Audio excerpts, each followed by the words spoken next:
Да-да-дам! Тамошобино листовой стиральный порошок. Новинкае ки новичокое ки нав регистрация мешаванд дар компания Faberlic пери шакшона мегзаранд ва инаин салфетка барои либосҳои ҳар хела да ина мисол мегирем ки нами ҳози ҳар хела намиро ма андохтагим якта ай ин якта ай стиральный листовой порошок меандозим и всё. Иншаллоҳ обязательно либосҳояшуш отдельно видеороликча мешава. Ино падаркаҳанд барои новичоко. Бо бигем ки порошокое ки пештар мо истифода мебурдем, ино хубиш дача ки кӯдакоям истифода бурда метонанд.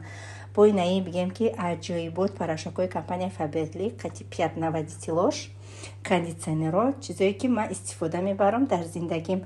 Пеш аз компания Faberlic возможности надоштум ман иқадар порошок гирифтанда, лекин раҳмат ба компания Faberlic ки барои мо занҳои хонашин возможности додагия ки дар